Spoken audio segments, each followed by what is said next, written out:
Dieu a créé le monde avec tout ce qu'il y a comme bonheur, comme malheur, comme bien, comme mal, les humains, les génies, les animaux et tout ce qui va avec. Mais nous, humains, avons décidé de faire du monde autre chose. Chez les impérialistes, ils ont une vision du monde que je m'en vais vous expliquer. Le monde se résume en un triangle pour eux. Vous verrez le triangle dans la plupart de leurs insignes. Peut-être que vous ne comprenez pas, mais le monde se résume en un triangle. Pour eux, au sommet du triangle se trouve l'empire du bien. Et l'empire du bien, c'est eux. C'est la prospérité, c'est tout ce qui est positif. C'est eux qui ont droit à tout ce qui est bonheur sur ce monde. C'est eux qui ont droit à toutes les richesses. C'est à eux d'imposer leur manière de voir le monde. C'est à eux d'imposer leur vision, leur mode de vie. Voilà pourquoi pendant la colonisation ou leur conquête, je dirais, ils venaient vers nos terres et ils disaient qu'ils ont découvert nos terres parce que pour eux, nous sommes des sauvages. Nous n'avons rien de comme eux, en fait. Donc, ils nous appelaient des indigènes et c'est eux, le peuple. Ils s'arrogent tous les droits et pour eux, le monde doit marcher comme ce qu'ils veulent. C'est simple, je prendrai quelques exemples. Regardez à travers leurs films, ils ont préparé l'esprit de leur peuple pour les faire comprendre qu'ils sont les meilleurs. C'est eux qui doivent tout posséder. Vous ne direz pas le contraire. Dans tous leurs films qu'ils propagent, vous trouverez toujours les méchants. Ce sont soit les Russes, soit les Sud-Américains, soit les Noirs qui jouent les mauvais rôles de trafiquants de drogue, de proxénètes, de trafic d'humains, jusqu'à un passé récent, bien sûr. Vous trouverez les Arabes qui jouent le rôle des terroristes. Voilà un peu comment ils perçoivent le monde. Quand je prends sur le volet économique, qui parmi nous n'a pas traité les produits chinois de produits Shintok, comme on aimait l'appeler, de mauvais produits? Mais aujourd'hui, j'ai pu vous dire qu'on a tout tort, parce que la Chine est à un niveau de technologie assez avancé, et c'est en Chine que la plupart de ces pays viennent s'approvisionner, mettent leur marque dessus et nous revendent comme étant leur propriété. Regardez autour de vous. Nos entrepreneurs qui sont dans le BTP ne diront pas le contraire. Tous leurs engins aujourd'hui sont chinois. Ceux qui font le transport ne diront pas le contraire. Ils nous ont menti parce que nous avons fait le tour du monde un peu dans ces 20 mois pour chercher des entreprises, pour chercher des usines. Et nous avons compris que tout revenait là-bas. Mais par leur communication, ils nous ont amenés à détester tous les produits chinois, à vouloir nous faire comprendre que ce qui est bon venait de chez eux, pas forcément d'ailleurs. C'est simple. Remonter le temps. Pour mieux comprendre ce que je dirais, il faut remonter un peu le temps. Et j'espère que certains iront lire qui sont les tsars, les conquêtes mongoles, les empires perses, turcs et ottomans. Lisez leur histoire, vous comprendrez pourquoi le monde est ainsi fait. À la base du triangle, il y a deux empires. D'un côté, l'empire du mal, selon eux, et l'empire des esclaves de l'autre côté. Voilà comment ils voient le monde. Qui est-ce qu'ils appellent l'empire du mal? Ceux dont je viens de citer tout de suite l'origine, et je vous ai dit de remonter le temps. Allez-y lire, vous comprendrez pourquoi ils sont l'empire du mal à leurs yeux. Ils combattent l'empire du mal. Pour eux, l'empire du mal doit disparaître. Pour eux, l'empire du mal incarne le diable. Ils communiquent et ils le font comprendre à leur peuple ainsi. Voilà pourquoi après la Seconde Guerre mondiale, dans les années 80, je prendrai le cas de la Russie, où tous les stratagèmes ont été mis en œuvre pour l'effondrer avec le président Gorbatchev. Aux États-Unis, c'est le président Ronald Reagan qui était à la manœuvre. 3 stratagèmes principaux ont retenu notre attention. Ils sont allés donc au niveau de l'Arabie Saoudite les demander de baisser le prix du pétrole de $35 à $7 pour faire écrouler l'économie russe. Parallèlement à cela, le deuxième stratagème, n'oubliez pas quelque chose, ces mêmes personnes qui viennent de quitter l'Afghanistan, soit disant qu'ils combattaient les talibans ont été reçus par le président Ronald Reagan à la Maison-Blanche. Ils ont été armés par la CIA. Les fameux missiles Stinger, Sol-Air, ont été livrés aux talibans pour combattre les Russes. Et plus tard, ils viennent supposer les combattre. Allez-y comprendre. Le troisième stratagème, c'était un bluff. Le projet IDS, Star Wars. Lisez, vous comprendrez pourquoi ils ont amené le président Gorbatchev à créer le projet Paulus qui a enfoncé la Russie. Une fois que la Russie s'est effondrée, ceux qui se prétendent être de l'Empire du bien ont commencé à jubiler, jusqu'à ce que vienne cette équipe avec Vladimir Poutine pour essayer de remonter la Russie en surface.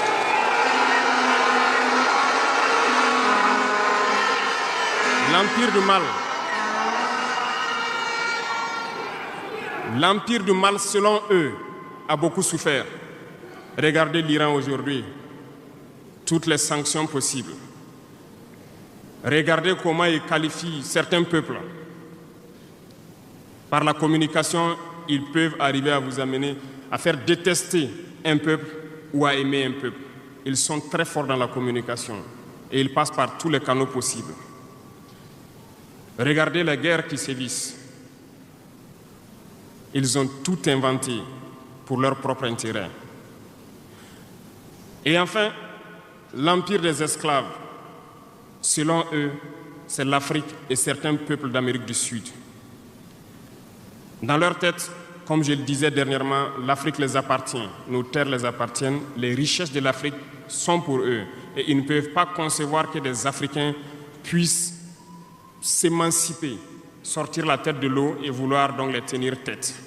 Et pour cela, ils se sont mis un cliché en tête. L'Africain est facile à manipuler, il n'est qu'émotion. Ils trouveront toujours un Africain pour lutter contre son frère. Et ça a toujours été comme ça. Par la communication, ils vous ont amené à détester votre propre couleur de peau. Dans nos cultures, et dans beaucoup de cultures au Burkina Faso ici, le deuil était symbolisé par la couleur bleue. Lorsqu'une femme perd son mari, elle portait donc des tenues de couleur bleue pour faire son deuil pendant un temps donné. Ce sont eux qui sont venus vous dire que le noir symbolise le deuil, le diable, la médiocrité, tout ce qui est mauvais. Et malheureusement, nous avons tellement avalé ça que lorsque nous sommes en deuil, nous nous mettons également en noir. Il faut que nous nous réveillons. Il faut que nous nous réveillons parce que voilà le cliché qu'ils ont en tête. Eux, ils sont l'empire du bien, d'autres sont l'empire du mal, et nous sommes l'empire des esclaves. Voilà comment les impérialistes voient le monde. Il faut que vous compreniez cela. Et là, je m'en vais faire un coup de gueule à l'endroit donc de certains intellectuels qui continuent de vouloir prêcher pour les impérialistes.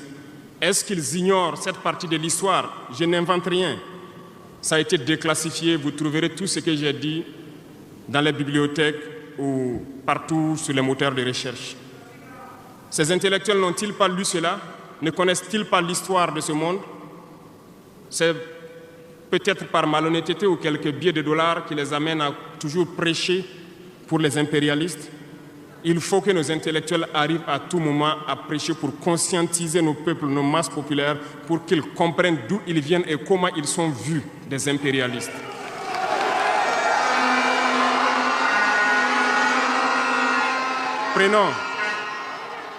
Prenons l'histoire de quelques guerres.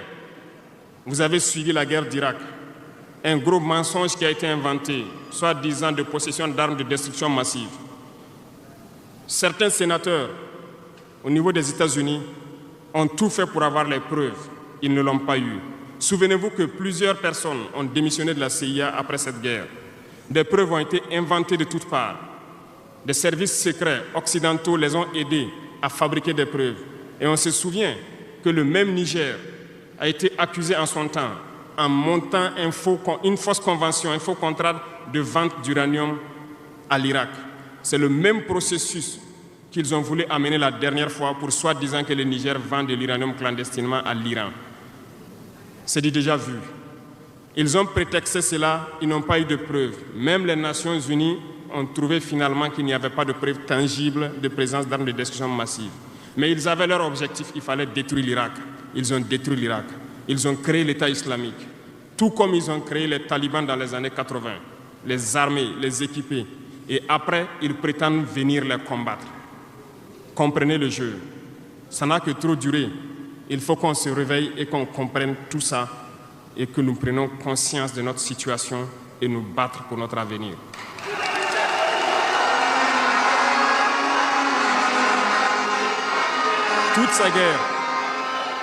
Toutes ces guerres ont été inventées, passant par l'Irak, la Syrie, la Libye, dans le but de déstabiliser le monde à leur profit, parce que nul ne doit pouvoir les égaler.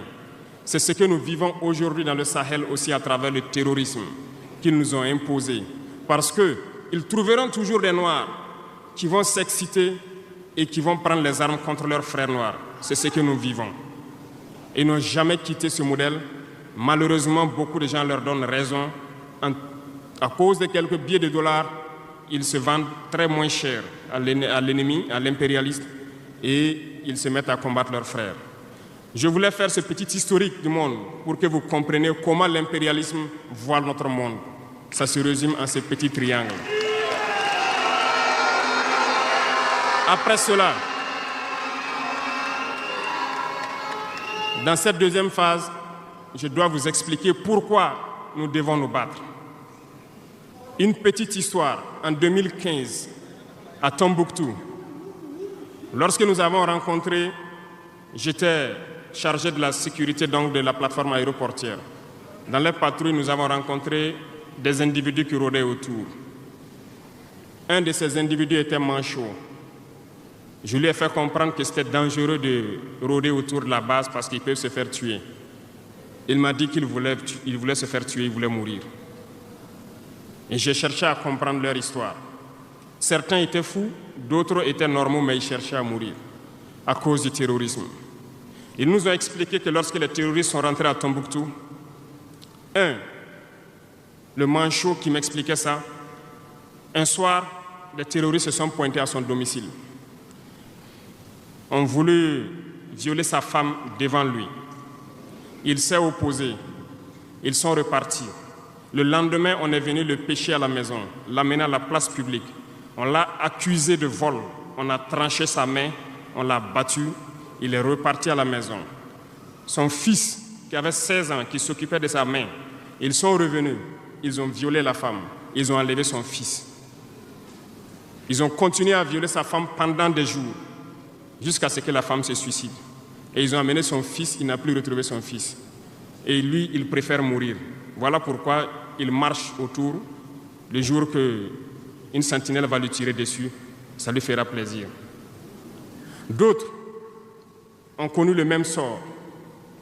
Ils ont été enlevés de chez eux parce qu'ils refusaient que les terroristes touchent à leurs femmes ou à leurs filles. Et le lendemain, on vient les soustraire, on les amène à la place publique, on les battait à sang. Et après, ils allaient faire leur sale besoin.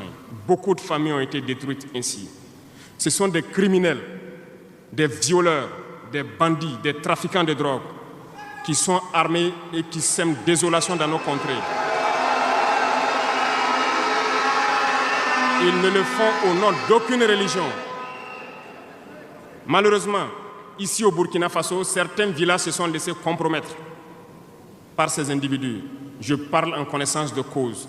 En 2022 à côté, j'ai été chercher avec mon unité dans un village parce qu'ils ne voulaient pas que nous restions là-bas parce qu'ils sont en bonne entente avec les terroristes. Ceux qui m'écoutent, ils savent de quoi nous parlons. Plusieurs autres unités sont témoins. Certains villages ont refusé catégoriquement que des FDS foulent leur sol parce qu'ils sont en bonne intelligence avec les terroristes. Nous leur avons fait comprendre qu'il n'y a pas d'alliance possible avec ces criminels, parce que c'est eux qui décident du jour où le pacte se rompt. Plus tard, je pense que beaucoup de villages ont compris cela. Lorsque le pacte s'est rompu, ils sont revenus sur les réseaux sociaux pour appeler au secours. Nous y avons été. Mais c'est pour dire, peu importe ce qu'ils viendront vous dire, peu importe les flatteries possibles, peu importe le pacte que vous avez signé avec eux, le jour qu'ils décident de mettre fin au pacte, ils viendront tuer et mettre fin au pacte. Il n'y a pas d'alliance possible avec les terroristes. Il n'y a pas d'alliance possible avec ces criminels. Ils sont à combattre. Un point, c'est tout.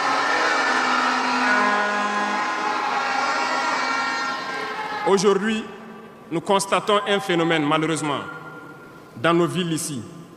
Certaines personnes se plaisent à passer de cour en cour, à faire comprendre aux épouses de certains FDS et certains VDP, aux familles de certaines personnes tombées pour la patrie, qu'eux, ils avaient une solution pacifique avec les terroristes. C'est nous qui avons voulu faire la guerre. Voilà pourquoi tout ça se passe. Comment est-ce que des êtres humains, voyant tout ce qui se passe, comprenant le monde, peuvent avoir de tels propos? Ne vous détrompez pas. Soit nous les combattons ou ils nous combattent. C'est tout.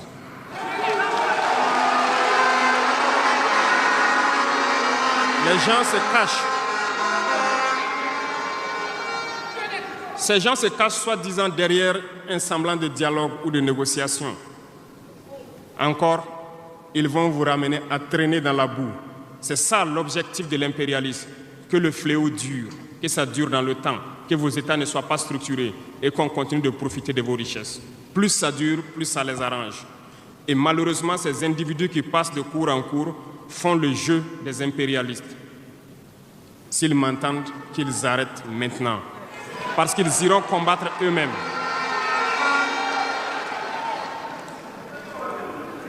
Nous n'avons pas le choix que de combattre. Et nous avons opté pour le combat, et c'est par là que nous serons libres, que nous serons réellement indépendants. Pour ce faire, nous avons pris le soin de diagnostiquer le problème profond du Burkina Faso. J'avoue que le problème est réel et profond. Le mal est là. Nous l'avons diagnostiqué et nous découvrons de jour en jour le système. Plusieurs nœuds ont été défaits, mais des nœuds restent à défaire parce que tous les jours que Dieu fait, nous découvrons certaines pratiques. Je peux comprendre, plusieurs décennies durant, ce système s'est installé. C'est devenu comme un gène dans nos ADN. Mais il faut que nous arrivions donc à soustraire ce gène donc de nos ADN et pouvoir construire un Burkina nouveau. Voilà pourquoi dans la troisième phase de mon propos, je m'en vais donc donner des lignes directrices dans certains domaines clés. Nous ne donnerons pas de détails sur notre programme, si on peut le dire ainsi, parce que quand le programme est connu au détail près, ils vont anticiper, ils vont poser des obstacles sur nos routes et nous empêcher d'atteindre nos objectifs. Mais nous pouvons donc nous résumer en quelques mots. Parlant donc du domaine de la défense et de la sécurité, comme vous le constatez, nous avons opté pour le combat. Et pour cela, nous avons doublé presque les effectifs dans nos forces armées. Nous continuons de recruter et je pense que dernièrement, des recrutements ont été lancés côté officiers et sous-officiers et bientôt, dans quelques jours, le recrutement pour au moins 10 000 soldats devrait être lancé. Nous continuerons à renforcer les effectifs pour faire face. Parce que, où que vous soyez, malgré le recrutement qui a été fait, il y a toujours le besoin de militaires. Partout au Burkina Faso, certains villages continuent de vouloir la présence militaire. Donc, il y a lieu de continuer à recruter et à équiper. Et je peux vous assurer que nous sommes sur cette lancée. Depuis janvier 2023, nous avons pu lancer un programme d'équipement. C'est vrai, le monde est fou, il y a la guerre partout. Aucune nation ne prend son équipement et vendre, on fabrique pour vous. Ce qui a fait que ces équipements ont traîné près de 18 mois, mais les premiers ont commencé à venir, comme vous avez pu le constater la dernière fois, et les équipements vont continuer à venir, parce que nous voulons que le niveau de notre armée atteigne un niveau jamais égalé dans la sous-région.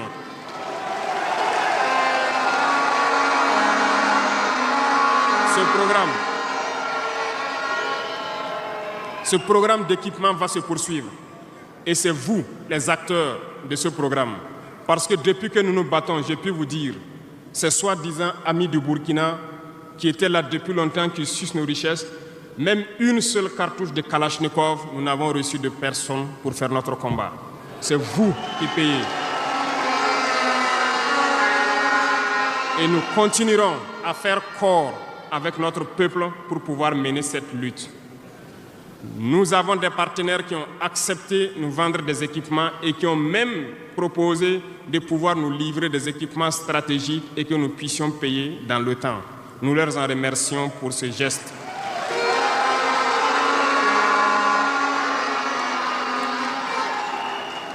Et nous disons encore merci au peuple qui a compris le sens du combat, qu'il faut que nous nous battons.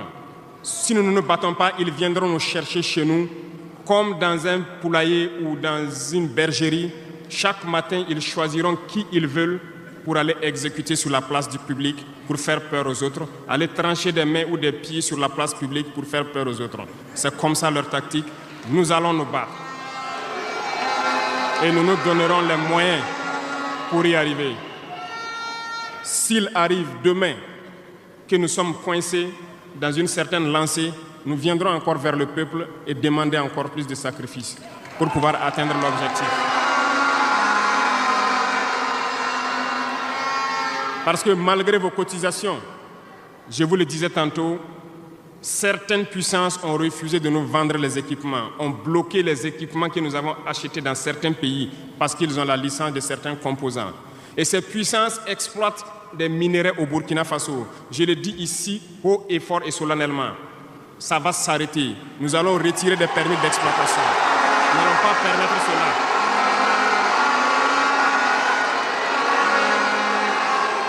Vous ne pouvez pas exploiter nos ressources et refuser de nous vendre des équipements, faire bloquer nos équipements. Nous n'allons pas accepter qu'ils s'attendent. Nous allons récupérer nos permis d'exploitation et nous allons l'exploiter nous-mêmes.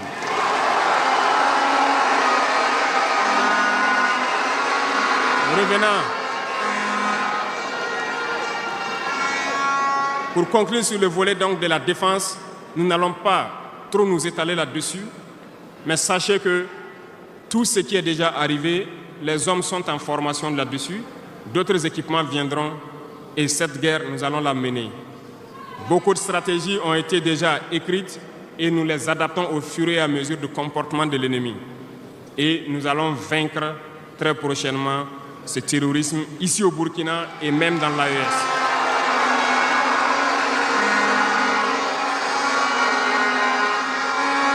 Pour ce qui concerne le domaine donc de la fonction publique, pendant longtemps, nous avons passé le temps à mettre en garde un certain nombre d'acteurs. Mais nous avons compris que le phénomène est tellement profond. La corruption, la mauvaise gouvernance dans les différentes administrations, le manque d'éthique persiste. Certains organes ont été donc mis en place dans le cadre de la lutte contre la corruption et dernièrement, certains arrêtés ont été pris pour ce qui concerne les primes de dénonciation. Le dernier acte à poser sera fait avant donc, la fin de ce mois. C'est un organe qui devra siéger dans tous les ministères pour s'auto-saisir de certains dysfonctionnements, des actes de corruption et pouvoir agir. Et ces organes seront prêts. Parce que nous avons beaucoup de gros travailleurs aussi dans l'administration, mais qui sont mis à l'ombre, qui sont souvent mis à l'écart. Parce que pendant longtemps, ce sont les plus corrompus, les plus malhonnêtes qui ont été mis à la lumière, c'est eux qui bénéficient de tous les avantages. Et je dis donc aux travailleurs de faire attention à ces individus qui sont en train de perdre leurs privilèges, parce qu'ils vont continuer de vous manipuler, de vous intoxiquer et de vous envoyer dans de mauvais pâturages.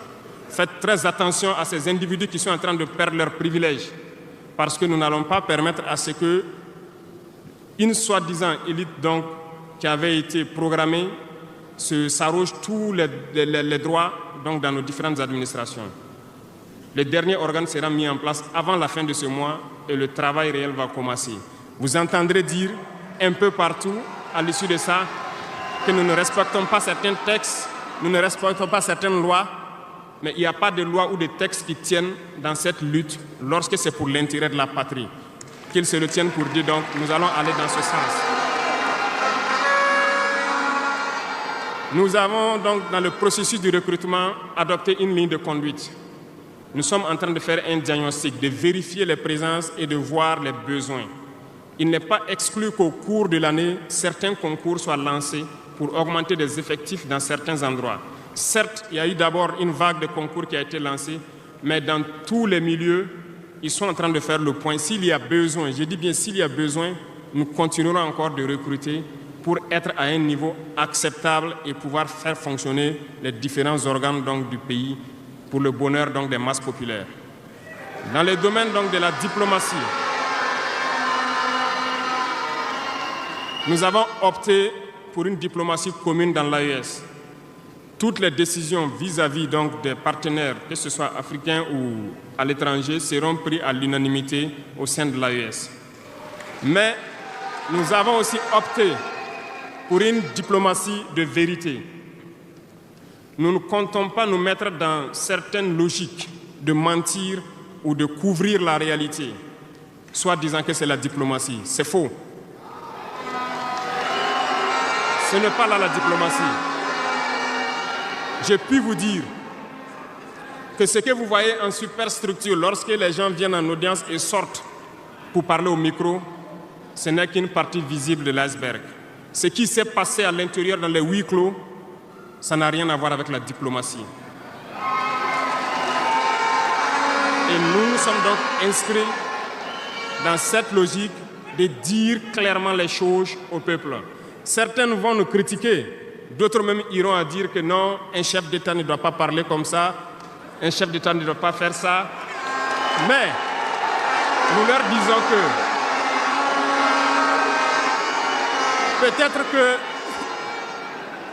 peut-être que ces gens qui critiquent de cette façon lorsque nous disons la vérité, peut-être qu'ils ont une école où ils ont appris à être chef d'État, comment le chef d'État doit être.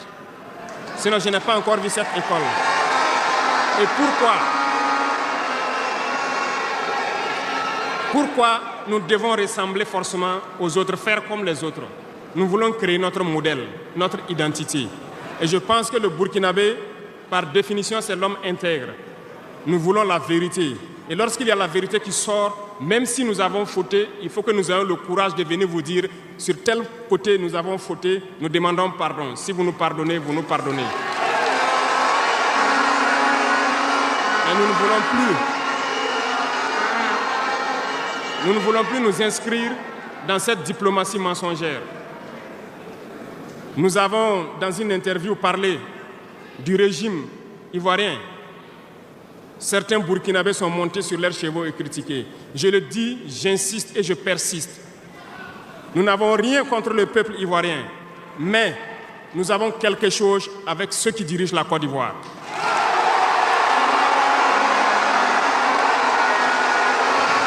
Nous le disons et nous le répétons encore.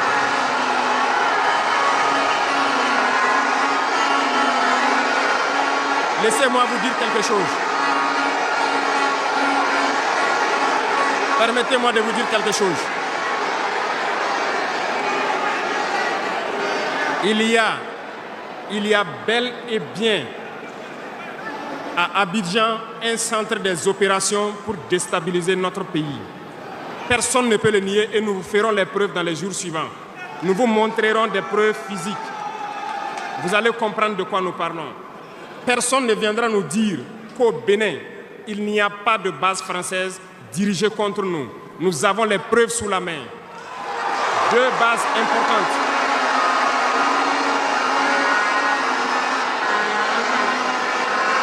Nul ne peut le contester. Et je les mets au défi. Et nous n'avons rien contre le peuple béninois. Là, nous avons un problème avec la politique des dirigeants béninois. Et nous le disons haut et fort encore. Dans cette diplomatie, nous avons décidé de dire la vérité. Il y a bel et bien 2 bases. Une vers Kandi et l'autre en allant vers Porga ou je ne sais pas quelle localité. Des pistes ont été réaménagées à plus de 3000 mètres de long. Des avions atterrissent. Les gens équipent et forment les terroristes là-bas. Nous avons des enregistrements audio d'agents français au Bénin là-bas qui se jouent le centre des opérations des terroristes. Ils montent les opérations avec eux. Ils les aident à se soigner. Ils font tout ce qu'il y a là-bas. Nous avons tous les détails sur eux. Et vous ne voulez pas qu'on le dise à notre peuple? On va le dire. Si vous ne le voulez pas, s'ils ne le veulent pas, qu'ils arrêtent de se comporter ainsi. C'est simple. Nous n'avons forcé personne à prendre son indépendance. Si vous décidez de rester dans votre situation, mais ne prenez pas vos pays pour en faire des bases arrêts parce que ce sont vos populations qui vont en souffrir après. Et ce n'est pas une bonne politique. Nous le disons par expérience, et je le répète toujours, le Burkina a été une base arrière pour déstabiliser certains pays. Et ce n'est pas bien. Le Burkina a été une base arrière à un moment donné pour les terroristes ici. Voilà le prix que nous payons. Donc, pour prévenir les peuples de ces pays dont je parle, doivent parler à leurs dirigeants et qu'ils arrêtent cette politique parce que ça ne les arrange pas du tout.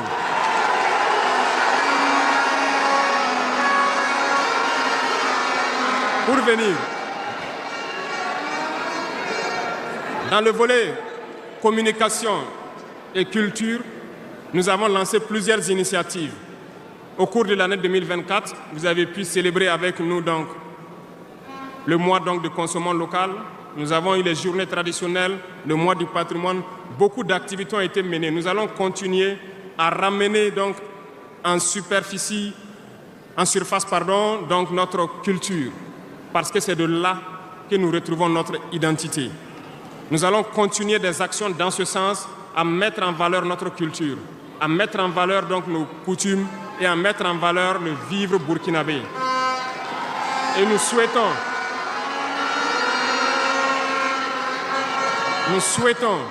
que chacun soit acteur de l'émergence du Burkina Faso à travers sa manière de communiquer. Parce que tout se trouve dans la communication aussi. Vous avez suivi dernièrement la guerre communicationnelle qui a été dressée contre nous et ça continue, ça ne va pas s'arrêter. Et je souhaite que tous ceux qui sont dans la communication puissent être professionnels. Lorsque nous voulons poser un acte communicationnel, qu'on se pose la question, est-ce que c'est pour la patrie ou contre la patrie, avant de poser l'acte. Peu importe. Vous pouvez ne pas nous aimer, moi, ma personne. Vous pouvez ne pas m'aimer, mais vous devez aimer votre pays. En me faisant du mal, il ne faudrait pas confondre le pays.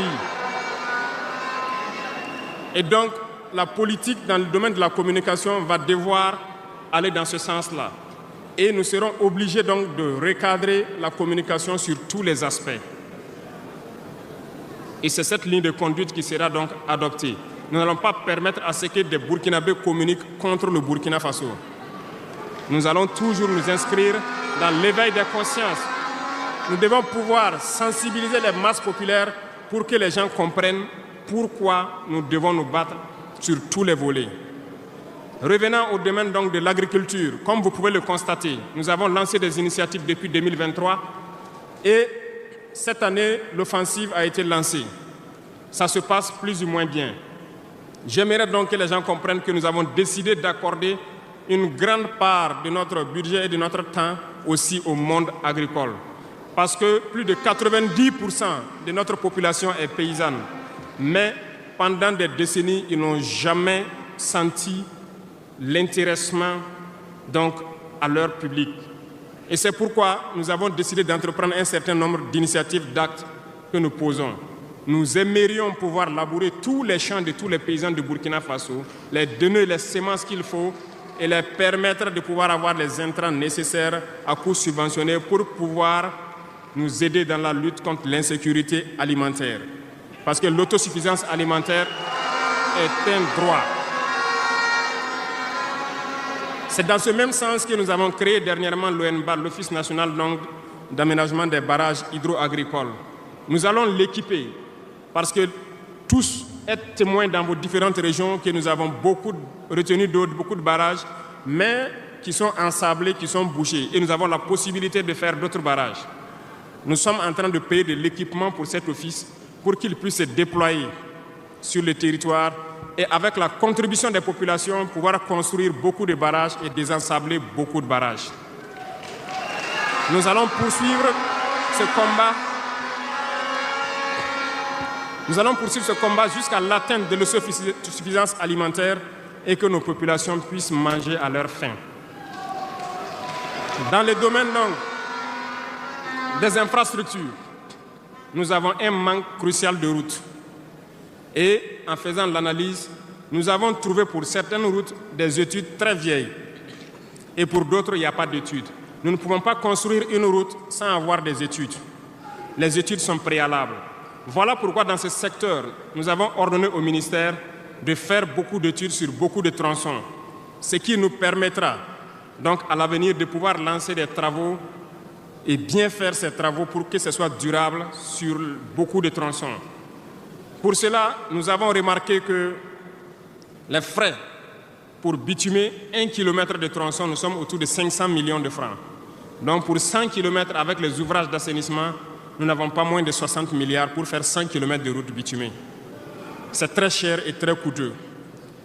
La technique a été de créer donc des brigades d'intervention, donc des infrastructures. Nous sommes en train donc de vouloir équiper plusieurs brigades avec de l'équipement pour faire le minimum et permettre donc aux entreprises aussi du BTP de vivre et de faire une partie. Nous allons partager donc la poire en deux pour pouvoir baisser les dépenses et pouvoir faire le maximum de routes possible dans un laps de temps.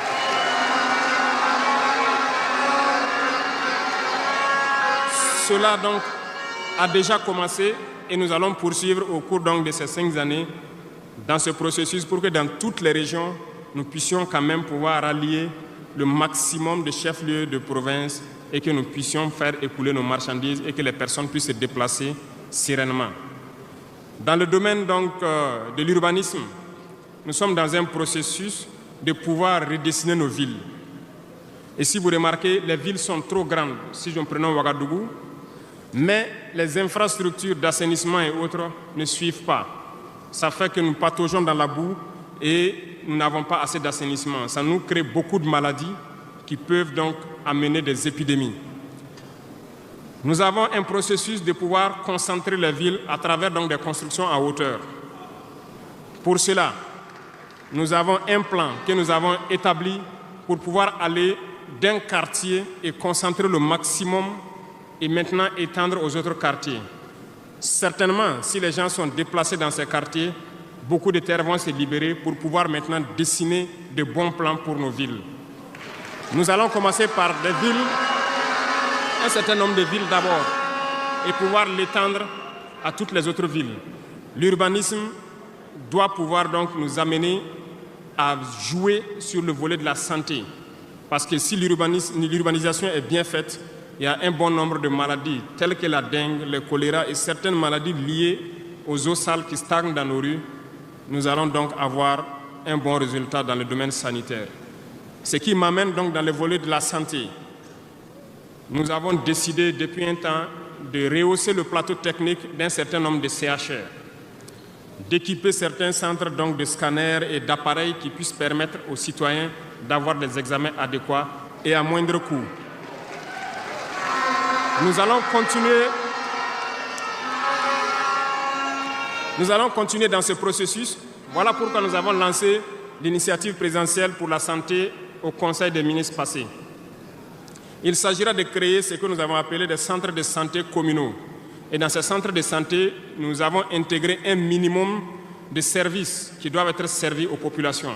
Il s'agira de l'imagerie, c'est-à-dire tout ce qui est échographie et radiographie, des banques de sang et aussi des laboratoires, pour que les populations des différentes provinces et communes, certaines communes, n'aient pas à se déplacer ou avoir besoin d'ambulance pour une transfusion sanguine, amener des malades vers certains centres, qui peuvent d'ailleurs ne pas arriver à cause de l'état de la mauvaise route. Donc, cette initiative est déjà lancée et nous allons faire en sorte que nous puissions commencer avant la fin de l'année la construction des premiers centres et leur équipement. Nous allons le poursuivre au fur et à mesure jusqu'à la limite donc de nos moyens pour pouvoir donner une santé, un système de santé fort à toutes nos populations. Nous ne voulons pas voir quelqu'un quitter sa localité pour venir vers un CHR pour une radio ou pour une transfusion sanguine. Donc, c'est bien possible. C'est bien possible parce que je reviens encore à nos impérialistes qui nous ont pillés pendant longtemps. Regardez, leurs simples hôpitaux pour leurs animaux sont plus équipés que nos centres de santé. Ce n'est pas concevable. Nous pouvons atteindre ce niveau et nous avons décidé de nous battre pour atteindre ce niveau. Le ministère a été instruit aussi de former le personnel nécessaire pour équiper ces centres-là au fur et à mesure que nous les mettons en place, parce que ça nécessite des professionnels engagés.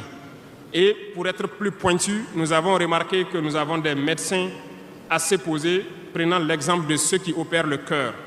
Nous sommes en train donc de les accompagner pour pouvoir avoir un institut vraiment assez équipé et les permettre de faire certaines chirurgies du cœur sur place parce qu'ils en ont la capacité. C'est l'équipement qui les manque. On attend leur point de situation pour pouvoir les aider et les soutenir. Beaucoup d'autres spécialités ont fait leurs preuves et nous ferons tout pour les accompagner donc dans ce sens. Dans l'initiative, il est prévu aussi des centres de réanimation dans certains CHR qui n'en disposent pas. Parce qu'il nous a été dit qu'après plusieurs opérations, des patients souvent décèdent du fait de manque de centres de réanimation. Donc c'est un tout complet que nous sommes en train de mettre en œuvre pour pouvoir renforcer le système de santé. Et nous sommes convaincus que si les Burkinabés mangent à leur faim et que l'urbanisation est bien faite, nous avons déjà gagné en termes de santé sur beaucoup de plans. Et il faut l'accompagner maintenant avec l'équipement.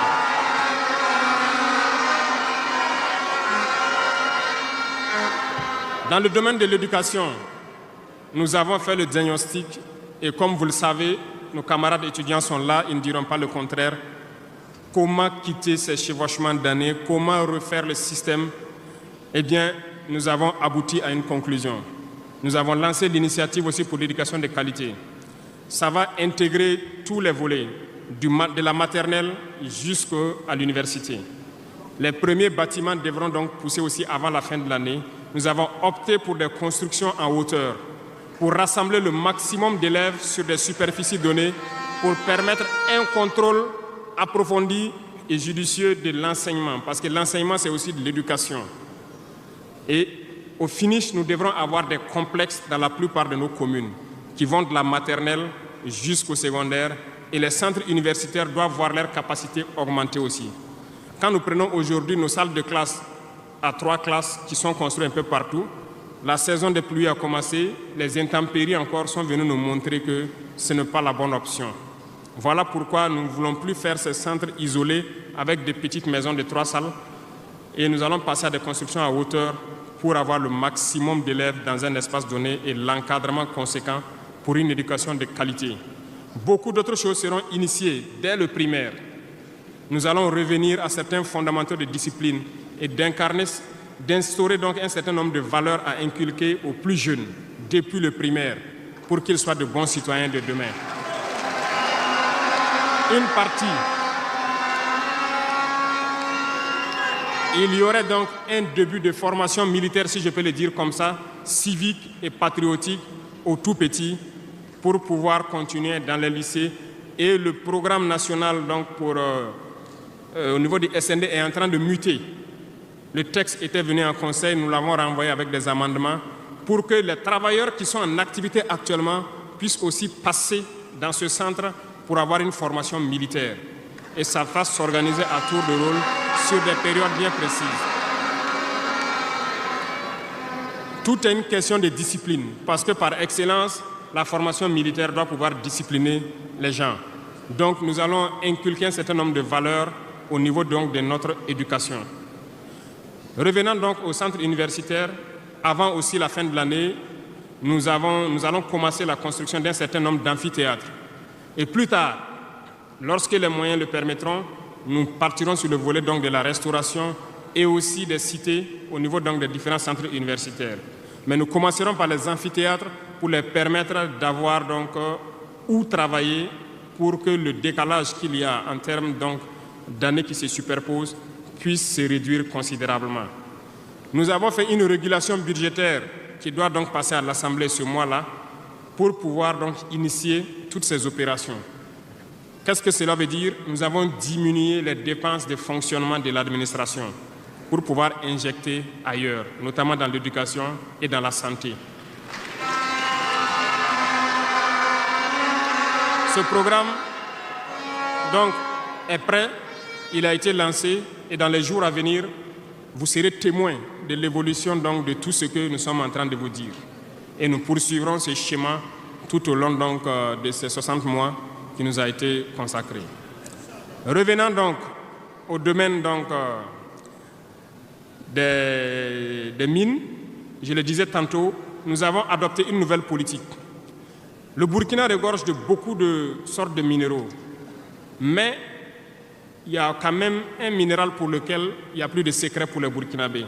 Et je m'en vais là saluer donc nos vaillants orpailleurs, très courageux, qui arrivent à rentrer dans les profondeurs de nos terres pour sortir ce minéral-là. Nous nous sommes dit, pourquoi continuer à laisser des multinationales étrangères venir puiser notre or pendant que nous savons l'exploiter nous-mêmes? Voilà pourquoi nous avons ordonné au ministère de réorganiser les orpailleurs. Et le gouvernement va prendre en compte l'exploitation de l'or. Plusieurs permis, comme je le disais, seront retirés de certaines personnes et nous allons l'exploiter nous-mêmes. Nous allons nous équiper.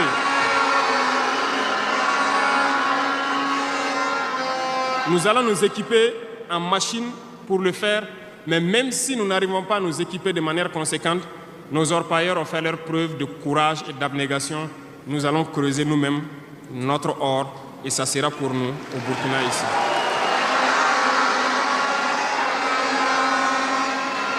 Pour les autres substances, là où nous ne pouvons pas, et bien sûr, nos partenaires sincères qui acceptent de nous accompagner dans cette lutte, c'est à eux seuls que nous pourrons concéder certains permis. Parce qu'ils ont accepté de nous accompagner dans la lutte pour notre souveraineté, dans la lutte contre le terrorisme. Et nous avons édicté un nouveau code donc, minier qui est actuellement à l'Assemblée et j'espère qu'il sera voté donc, dans la semaine prochaine pour imposer un nouveau modèle aux différentes entreprises qui vont venir pour exploiter l'or ici, pour que le maximum de profit soit pour l'État. Et dans le volet donc, de l'énergie, comme vous l'avez constaté, nous avons de sérieux problèmes d'énergie. L'accroissement de la population n'a pas été suivi par une politique énergétique. Aujourd'hui, lorsque les pics de chaleur arrivent, il y a des délestages en permanence, beaucoup d'activités souffrent. Nous sommes en discussion avec des partenaires qui sont actuellement même au Burkina pour pouvoir construire dans l'urgence donc, des centrales thermiques de très grande capacité. Et nous voulons donc voir avec eux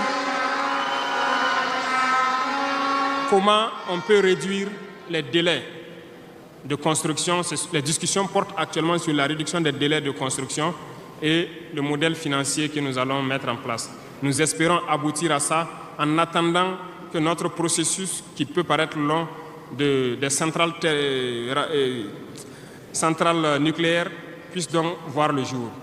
Sur ce volet aussi, ça se poursuit très bien. Sur ce volet, nous pouvons vous assurer que ça se poursuit très bien et nous sommes en train de vouloir mettre en place, sur place ici, une unité, si je peux dire, pour former des Burkinabés qui doivent prendre le relais, qui doivent suivre tout ce qui est processus de construction et prendre le relais, le transfert de compétences. Donc, ça va prendre vraiment un processus assez scientifique pour que nous puissions, à l'avenir, lorsque la centrale sera là, que dans un futur pas loin, ça soit la propriété exclusive des Burkinabés, que les ingénieurs burkinabés se l'approprient et pouvoir le mettre en œuvre, pouvoir l'entretenir.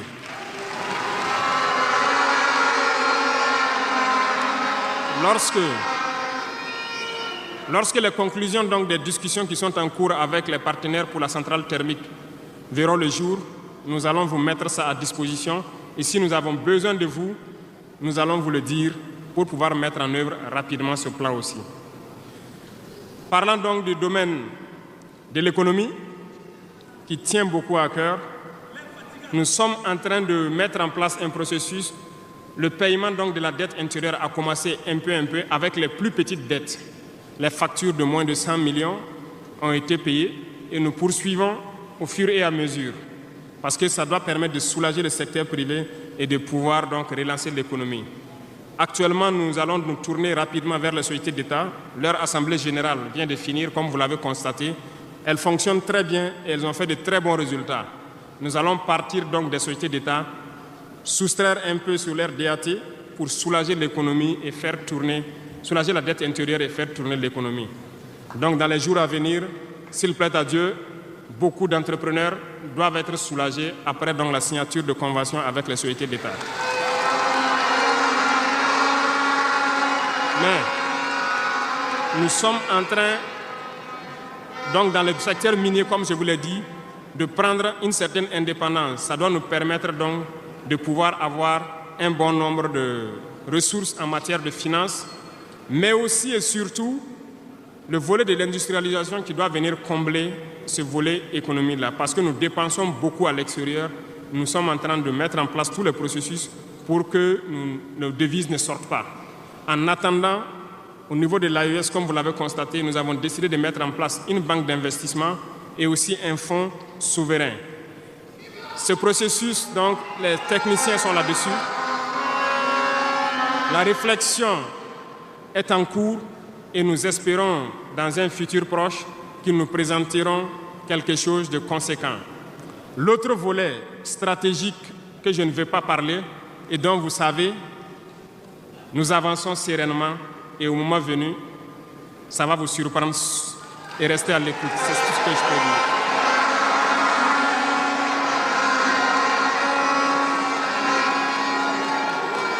Dans le volet commerce et industrialisation, nous avons aussi posé les diagnostics, comme je vous le disais.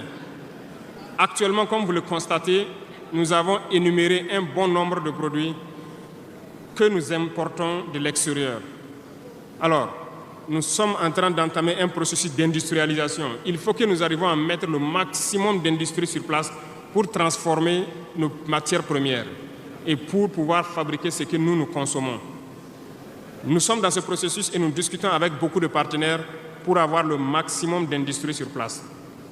Cela va faire en sorte que nos devises ne sortent pas et que l'économie tourne bien et que aussi nous puissions avoir de l'emploi pour les jeunes. C'est dans ce cadre que nous avons pris certains décrets pour faciliter la création des petites entreprises. Nous avons élagué tout ce qui est taxes durant donc un bon nombre d'années pour que les petites entreprises puissent se créer et vivre. Malheureusement, les petites entreprises se retrouvent confrontées aux besoins de financement. Il faut le dire, au niveau des banques, ça s'avère beaucoup compliqué pour qu'on puisse avoir des financements lorsque vous créez votre entreprise.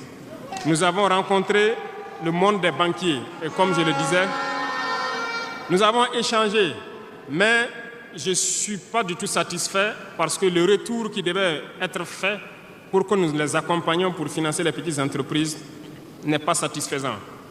Voilà pourquoi nous sommes en train de réorganiser nos fonds qui étaient disponibles au niveau de l'État. Nous les avons rassemblés en un certain nombre de fonds, tant au niveau de l'agriculture, tant au niveau donc du ministère de l'Emploi, pour pouvoir prochainement ravitailler ces fonds-là et pouvoir permettre aux jeunes qui créent les entreprises d'avoir des crédits et de pouvoir se lancer. Donc,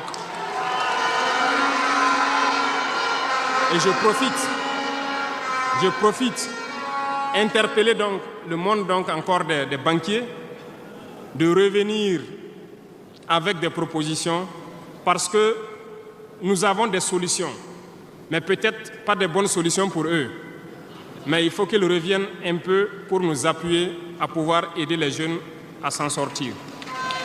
Le cas échéant,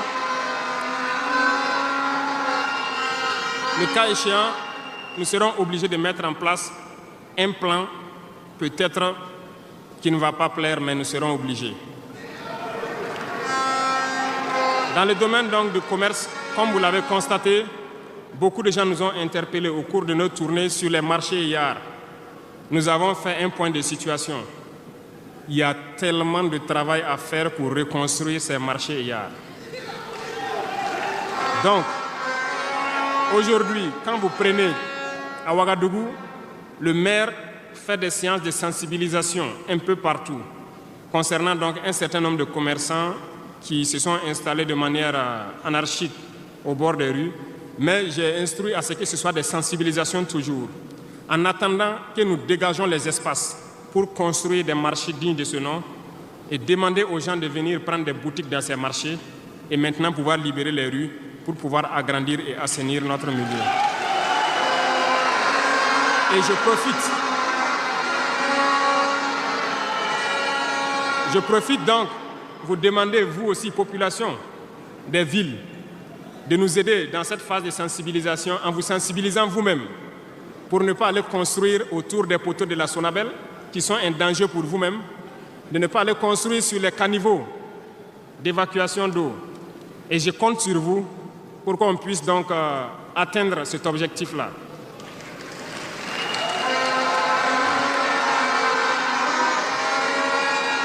Revenons donc au volet donc de l'emploi, le sport, la jeunesse. Nous sommes en train de faire une réforme. Il y aura un remaniement ministériel dans quelques jours où l'architecture des ministères va changer un peu. Nous allons consacrer un ministère entier à la formation secondaire et professionnelle pour que nous n'ayons plus à avoir donc au niveau de l'université ce blocage qui est là actuellement. Nous devons pouvoir professionnaliser beaucoup de jeunes depuis le lycée. Donc, soit depuis la 4e ou au niveau donc de la seconde, que les gens puissent décider d'aller dans des filières professionnelles et pouvoir s'auto-employer. Donc, un ministère sera consacré uniquement à ça. Parce que le système éducatif, comme je l'ai dit, après diagnostic, vous êtes d'accord avec moi que nous formons très peu d'ingénieurs.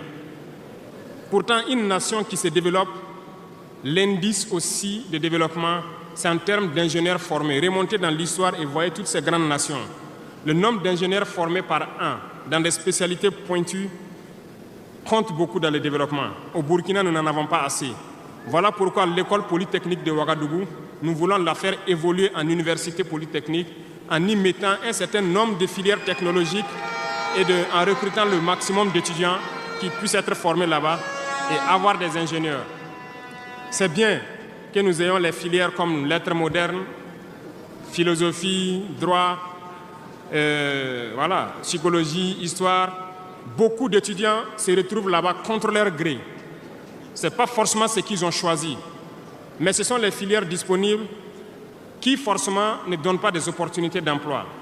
Voilà pourquoi nous avons décidé de valoriser ce secteur donc, de la formation professionnelle et de l'emploi en y consacrant entièrement un ministère. Donc dans les prochains jours, ce remaniement sera fait et vous verrez donc comment nous allons évoluer.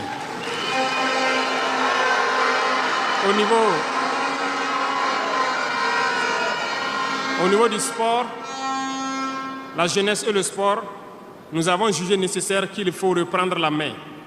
Il faut reprendre la main pour recadrer.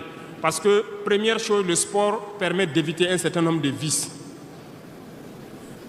La drogue, l'alcool, certains vices de la société peuvent être combattus à travers le sport. Nous voulons donc mettre des pôles dans toutes les régions, reconsidérer l'UCBF et toutes les disciplines sportives pour pouvoir les valoriser et créer les pépinières pour qu'au niveau professionnel, nous ayons le maximum de Burkinabés qui défendent les couleurs de Burkina Faso à l'extérieur. Le ministère qui sera consacré à ça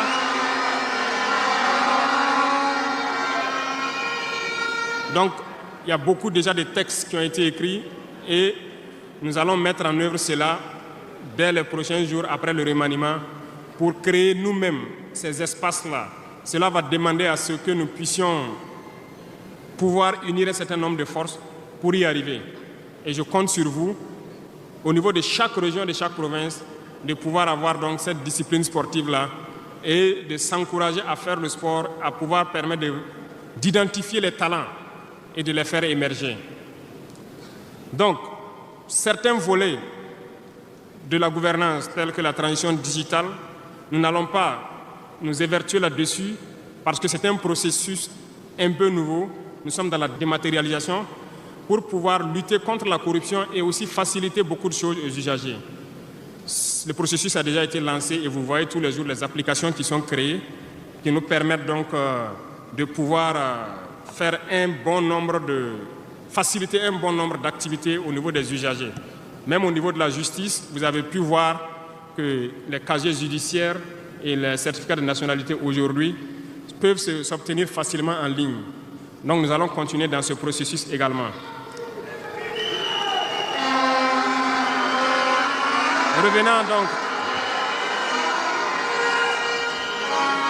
au domaine donc de l'humanitaire, nous avons donné donc instruction au ministère. C'est le ministère de la Femme, du Genre, de la Cohésion sociale et de l'Action humanitaire. C'est eux qui traitent toutes ces questions. Mais nous avons décidé dans une première phase de nous concentrer sur l'action humanitaire, notamment soutenir les populations qui retournent dans leur village. Aujourd'hui, imaginez des populations qui retournent dans leur village en début de saison ou pendant la saison pluvieuse. C'est très difficile pour eux de pouvoir se nourrir ce temps-là. Donc, certains volets peuvent sentir moins donc, la présence du ministère, notamment le genre et autres. C'est parce que nous avons donné instruction au ministère de se concentrer sur l'action humanitaire. Au fur et à mesure que les villages rejoignent, que les villages puissent avoir le minimum pour survivre. Et là, à partir des moments, nous pourrons donc nous intéresser à tous ces volets. Parce que la cohésion sociale dont nous parlons ne peut advenir que lorsque les gens mangent à leur faim d'abord. Un pauvre et un riche ne peuvent pas s'asseoir sur la même table et parler. Si l'un a faim et l'autre... Voilà, c'est compliqué. C'est ce que je passe mon temps à dire à tous ceux qui viennent nous parler de cohésion sociale. Quelqu'un ne peut pas avoir faim et quelqu'un qui mange à sa faim, vous voulez les asseoir pour parler à la même table, ce n'est pas possible. Il faut que tout le monde ait à manger d'abord.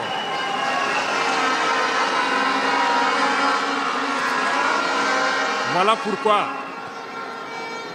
c'est dans la lutte qu'il y a la cohésion. Acceptons de lutter. C'est dans la lutte, c'est dans la guerre qu'est née l'AES.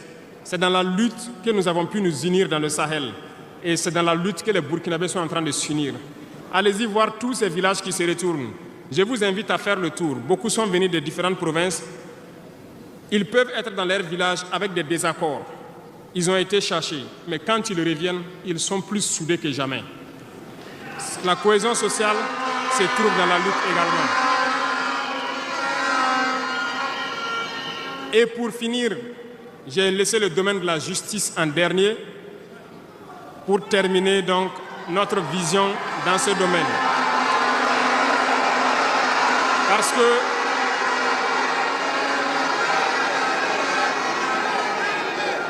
Parce que nous avons un sérieux problème dans ce volet. Nous avons entamé des réformes il n'y a pas longtemps au niveau du Conseil supérieur de la magistrature. Nous avons vu des écrits, nous avons vu des comportements de certains syndicats du monde de la justice. Très bien, certains ont tenté de boycotter tout ce qu'ils peuvent, mais comme le disait Diop, avec ou sans eux, nous allons avancer.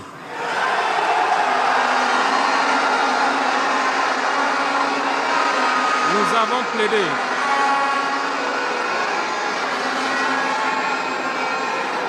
Nous avons plaidé pour une justice juste, si on peut le dire.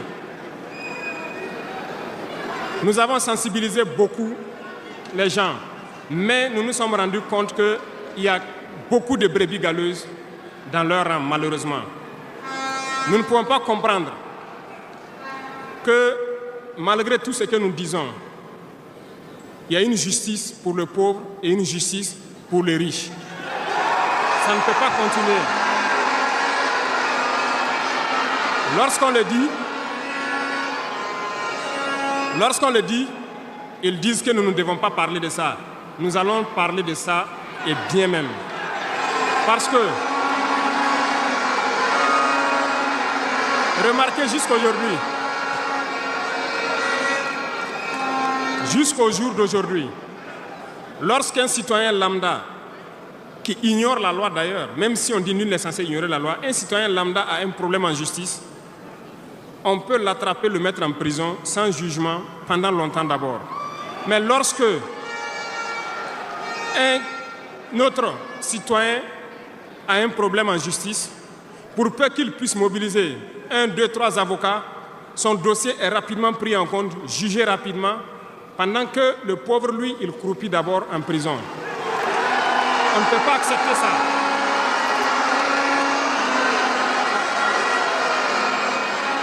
Il y a des choses, il y a des situations et il y a des choses sur lesquelles nous n'avons pas voulu nous prononcer par juste devoir de réserve, parce que nous sommes à un certain niveau, on ne veut pas parler en premier. Mais nous allons rompre ce tabou-là. Ça ne peut pas continuer comme ça. Il faut que les gens changent de manière d'être. Beaucoup de gens sont toujours en prison sans jugement.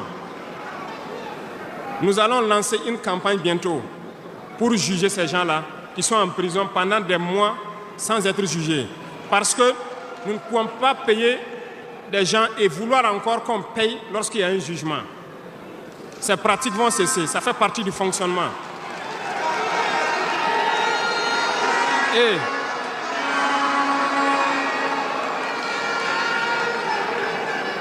malheureusement, je le dis haut et fort, et j'invite donc les magistrats qui sont sincères là, voilà, à donner le ton aussi et à quitter dans une certaine logique. Parce qu'il y a beaucoup de brebis galeuses dans leur rang. Il y a des magistrats corrompus qui se cachent derrière des syndicats pour poser un certain nombre d'actes.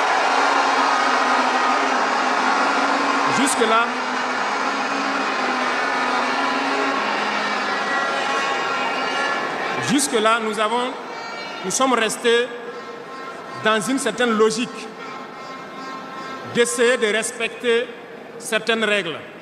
Mais je veux qu'ils comprennent. Ce n'est pas parce qu'ils savent parler, nous savons parler.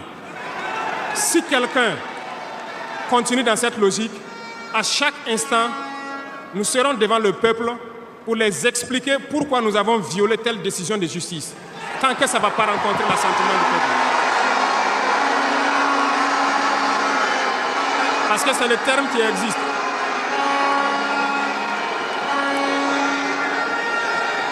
La patrie d'abord, la patrie avant tout. Si une mauvaise décision est prise, soi-disant pour protéger certains individus qui nuisent à la patrie, nous allons nous opposer. Et nous n'allons pas permettre que la décision soit exécutée. Et nous allons expliquer pourquoi nous nous opposons. Le Conseil supérieur de la magistrature a été modifié dans son architecture. Ils seront installés, si ça n'a pas déjà été fait, et ils vont commencer le travail. Tous ceux qui avaient les dossiers, des magistrats qui avaient été pris la main dans le sac, qui ont des dossiers, on va remettre tout à jour, ils seront jugés aussi, comme les autres. Il n'y aura rien d'impuni.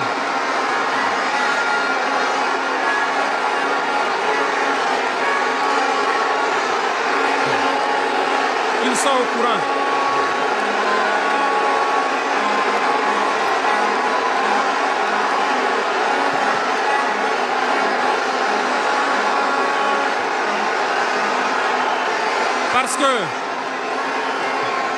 Parce que l'injustice est un fléau qui détruit la société. Oui, l'injustice est un fléau qui détruit notre société. Et il faut que ce soit clair. Certains diront qu'on n'avait pas besoin de le dire ici, on avait besoin de le dire. On les met en garde et ça sera fait. Ils vont le voir dans les jours à venir.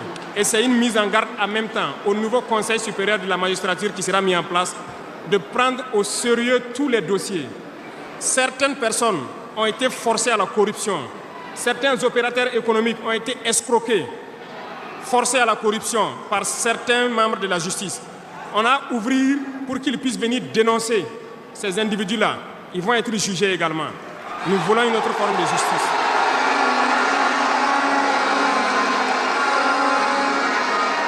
Nous ne le faisons pas pour nous-mêmes. Nous ne le faisons pas pour nous-mêmes, mais nous le faisons pour la masse.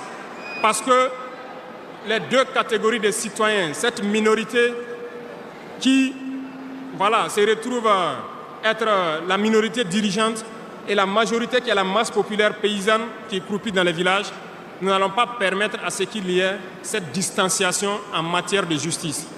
Donc, j'ai laissé la partie de la justice en dernière partie pour les dire que la bataille sera lancée. Et nous comptons sur les magistrats honnêtes pour faire le travail honnêtement et expédier de leur rang les corrompus, les vendus et les escrocs. Nous n'allons pas continuer à les embourgeoiser, à les enrichir. On va nettoyer. Et s'il faut que...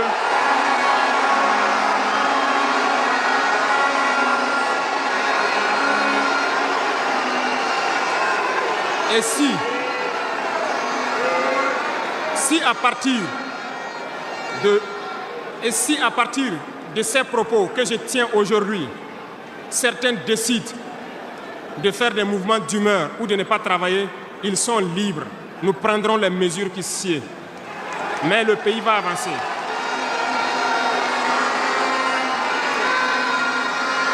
Tout Burkinabé a besoin de dignité. Tout Burkinabé a besoin de vivre en paix. Et la justice doit se donner en tenant compte de certaines valeurs. Nous avons vu des familles qui ont été détruites à cause de petites décisions de justice qui ont détruit cela. Je prends pour exemple, pour une simple bagarre au quartier. Une simple bagarre au quartier, on prend quelqu'un pour coups et blessures, on le met en prison, on ne se rend même pas compte que ce sont ces femmes et ces enfants qui vont périr dans la misère. On détruit des familles pour ça. Nous avons interpellé à relire le code pénal et c'est en relecture. Nous allons changer carrément le modèle de justice. Parce que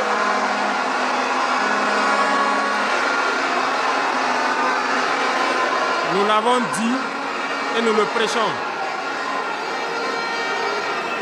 Il y a plein de fautes. Il y a plein de fautes qui peuvent trouver un solutionnement sans être forcément la prison.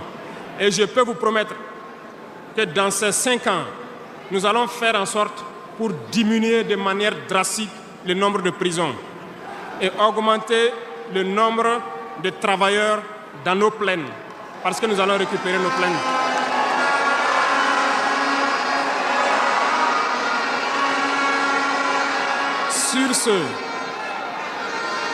Sur ce, nous n'allons pas donc nous détailler sur tous les aspects.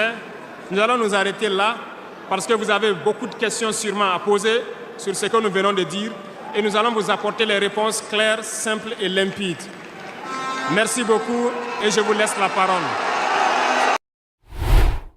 Le président du Faso, Ibrahim Traoré, dans son discours, dénonce avec force l'impérialisme occidental, qu'il illustre par la métaphore d'un triangle où l'empire du bien, les puissances occidentales, domine l'empire du mal et l'empire des esclaves, incluant la Russie, l'Iran et l'Afrique.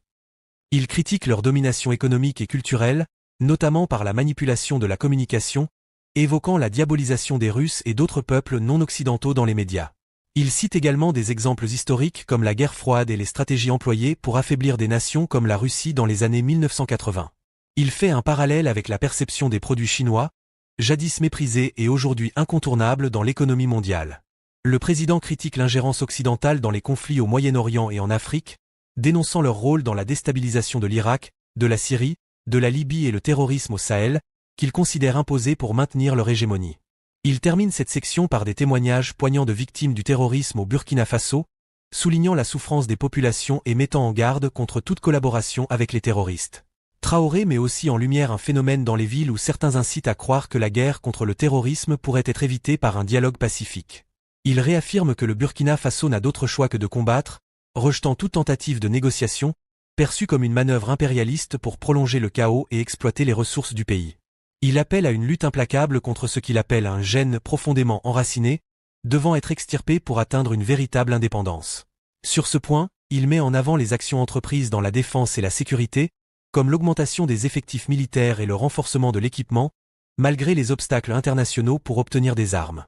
Critiquant les puissances qui exploitent les ressources naturelles tout en entravant les ventes d'armement, il menace de révoquer les permis d'exploitation de ces pays.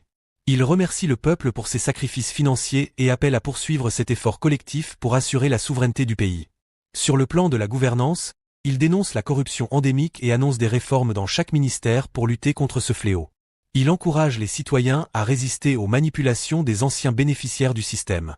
Sur la scène internationale, Traoré prône une diplomatie authentique et transparente, critiquant la présence de bases militaires étrangères en Côte d'Ivoire et au Bénin, qu'il accuse de soutenir indirectement le terrorisme.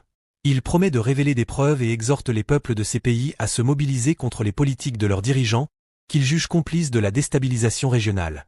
Le président accorde également une grande importance à la culture, en encourageant la promotion de l'identité burkinabé par des initiatives locales et la consommation de produits locaux, tout en soulignant la nécessité d'une communication positive pour le développement du pays. Dans cette perspective, il annonce des mesures pour atteindre l'autosuffisance alimentaire et améliorer les infrastructures, notamment en matière de santé et d'urbanisme. Il insiste sur des constructions en hauteur pour mieux gérer l'espace urbain et prévoit la création de centres de santé communaux offrant des services de base tels que l'imagerie médicale, des banques de sang et des laboratoires. Dans le domaine de l'éducation, il envisage de redessiner les infrastructures scolaires et d'intégrer une éducation civique et patriotique dès le primaire, tout en prévoyant une formation militaire pour renforcer la discipline. Un budget est déjà prévu pour soutenir l'éducation et la santé. En parallèle, il évoque une réforme du code minier pour permettre à l'État de reprendre le contrôle de l'exploitation de l'or, en limitant les concessions aux partenaires soutenant la lutte contre le terrorisme. Dans le secteur de l'énergie, il annonce des projets pour construire des centrales thermiques à grande capacité et former les ingénieurs burkinabés à gérer ces infrastructures. Sur le plan économique, il annonce le paiement de la dette intérieure pour relancer le secteur privé et prévoit des réformes pour favoriser l'industrialisation, la création d'une banque d'investissement et d'un fonds souverain.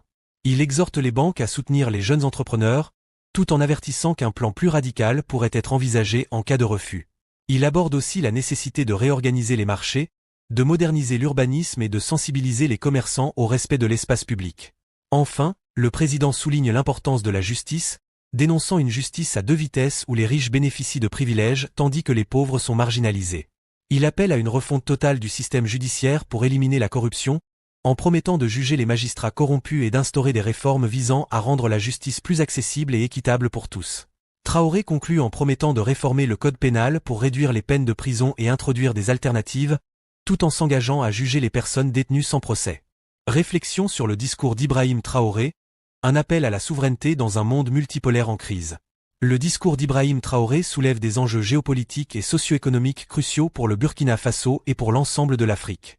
À travers ces mots, il dénonce les dynamiques impérialistes qui, selon lui, maintiennent les pays africains dans une situation de dépendance vis-à-vis des grandes puissances occidentales. Il décrit le monde sous forme d'un triangle de domination, un modèle qui peut paraître simpliste à première vue mais qui résonne avec l'histoire postcoloniale de nombreux pays africains. Dans ce triangle, les puissances occidentales se positionnent comme les arbitres des règles du jeu international, tandis que les nations comme le Burkina Faso, la Russie ou l'Iran sont reléguées à des positions inférieures, dominées et exploitées. Cette vision manichéenne des rapports de force internationaux n'est pas nouvelle, mais elle revêt un poids particulier dans le contexte actuel de crise économique mondiale, de tensions militaires et de lutte pour l'influence entre des blocs rivaux. La Russie, souvent mise en avant par Traoré comme un contre-exemple de l'empire du bien, reflète un basculement vers un monde multipolaire où de nouveaux centres de pouvoir émergent, remettant en question l'hégémonie occidentale. Traoré insiste également sur le rôle destructeur de l'impérialisme occidental en Afrique et au Moyen-Orient, rappelant les guerres en Irak, en Syrie, en Libye et la propagation du terrorisme au Sahel. Il établit une connexion directe entre ces conflits, souvent perçus comme éloignés des préoccupations quotidiennes des Burkinabés, et la déstabilisation du Burkina Faso lui-même. La guerre contre le terrorisme, à laquelle il fait face, serait selon lui un produit des ingérences étrangères, destiné à perpétuer le chaos pour mieux exploiter les ressources naturelles du pays. Cette perspective est audacieuse mais controversée. Peut-on vraiment attribuer l'ensemble des problèmes africains à des puissances extérieures? Ou y a-t-il également des facteurs internes à prendre en compte, tels que la corruption et les inégalités structurelles? En ce sens, la lutte contre la corruption endémique que Traoré propose constitue une partie essentielle de sa vision pour l'émancipation de l'Afrique. Sa promesse de réforme pour éliminer les réseaux de corruption, qui gangrènent l'administration et l'économie du pays, semble impérative pour la mise en place d'un projet de développement national autonome. Cependant, le président fait également face à un défi, celui de garantir que ces réformes ne se heurtent pas aux intérêts enracinés, tant internes qu'externes, qui bénéficient de la situation actuelle. L'accent mis sur l'éducation et la formation des jeunes burkinabés pour renforcer leur autonomie, qu'il lie à une nouvelle forme de patriotisme, illustre une approche centrée sur la construction d'une nation souveraine et résiliente. En encourageant une éducation civique et patriotique dès le primaire, Traoré vise non seulement à renforcer l'unité nationale, mais aussi à ancrer une conscience critique face aux défis mondiaux et aux dynamiques impérialistes qu'il dénonce. Ce projet est ambitieux, mais il pose également la question de la manière dont cette idéologie sera intégrée dans un système éducatif souvent sous-financé et en proie à des défis d'infrastructure. D'un point de vue économique, le président semble prêt à défier les règles du capitalisme globalisé. Sa critique acerbe des puissances qui bloquent la vente d'armement tout en exploitant les ressources du pays touche à un paradoxe de la globalisation. L'Afrique, riche en ressources naturelles, reste marginalisée dans les échanges mondiaux. L'idée de récupérer le contrôle de l'or et de réformer le code minier est un appel à la reprise en main des leviers économiques, mais cette tentative se heurtera nécessairement à des résistances, tant internes qu'externes, notamment de la part des entreprises multinationales. Ce choix économique pourrait redéfinir les relations internationales du Burkina Faso, mais il soulève des questions sur les capacités de l'État à prendre en charge ces exploitations de manière efficiente. En somme, ce discours fait écho à une lutte pour la souveraineté qui dépasse les frontières du Burkina Faso. Il s'inscrit dans une logique de résistance contre des forces impérialistes, un appel à un ordre mondial plus juste et équitable, où les nations africaines, libérées des chaînes de la domination économique et politique, pourraient enfin tracer leur propre chemin. Mais cette lutte n'est pas exempte de défis internes. L'unité nationale, la lutte contre la corruption, l'amélioration des infrastructures et la mobilisation des ressources humaines seront autant de pierres angulaires pour construire l'avenir que Traoré appelle de ses vœux. Ce discours soulève ainsi des questions fondamentales. Jusqu'où un pays comme le Burkina Faso peut-il aller dans sa quête d'autonomie sans s'isoler sur la scène internationale? Comment cette souveraineté peut-elle s'articuler avec les réalités économiques d'un monde globalisé? Le Burkina Faso, sous la direction de Traoré,